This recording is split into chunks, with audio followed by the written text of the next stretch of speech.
ಅಪ್ಪ 300ಕ್ಕೂ ಹೆಚ್ಚು ಜನ ಅಕೌಂಟ್ ಹೇಳಿದ್ದಾರೆ.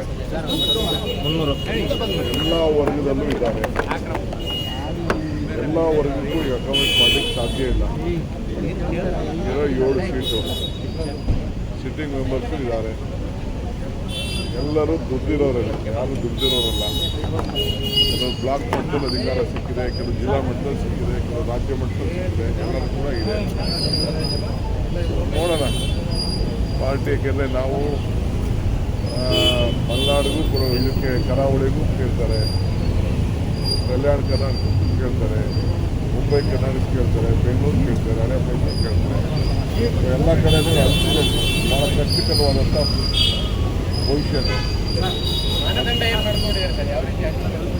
ಅದು ಡೆಲ್ಲಿಯವ್ರು ಮಾಡ್ತಾರೆ.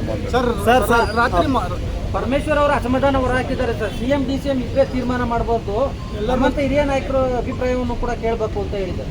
ಖಂಡಿತ ಅವ್ರ ಮಾತು ಕೇಳ್ತಾರೆ ಸರ್. ವಾಲ್ಮೀಕಿ ಅಭಿವೃದ್ಧಿ ನಿಗಮದ ಅಧಿಕಾರಿ ಒಬ್ರು ಆತ್ಮಹತ್ಯೆ ಮಾಡ್ಕೊಂಡಿದ್ರು ಸರ್. ಬೇರೆ ಬೇರೆ ಆರೋಪಗಳು, ಅಂದ್ರೆ ಸಚಿವರ ಪಾತ್ರ ಇತ್ತು, ಹಣ ವರ್ಗಾವಣೆ ಆಗಿತ್ತು ಅಂತೆಲ್ಲ. 182 ಕೋಟಿ ಹಣ ವರ್ಗಾವಣೆ ಆಗಿದೆ. ನಾನು ಇವತ್ತು ಬೆಳಗ್ಗೆ ಪೇಪರಲ್ಲಿ ಓದಿದ್ದೀನಿ. ಇನ್ನು ಫುಲ್ ಮಾಹಿತಿ ತೆಗೆದುಕೊಳ್ತೀವಿ. ಮಾಹಿತಿ ತೆಗೆದುಕೊಂಡು ನಾವು ಏನು ನಿಜಾಂಶ ಅಂತೇಳಿ ನೋಡಿ ಆಮೇಲೆ ಅದ್ರ ಬಗ್ಗೆ. ಸರ್, ದೆಹಲಿ ಭೇಟಿ ಸಂದರ್ಭದಲ್ಲಿ ಕೆಪಿಸಿಸಿ ಅಧ್ಯಕ್ಷರ ಬದಲಾವಣೆ ವಿಚಾರ ಏನಾದರೂ ಚರ್ಚೆ ಆಗುತ್ತಾ ಸರ್? ನಿಮ್ಮ ಹತ್ರ ಏನಾದ್ರು ಇರ್ಬೋದು ಮಾಹಿತಿ. ಅಲ್ಲ ಸರ್.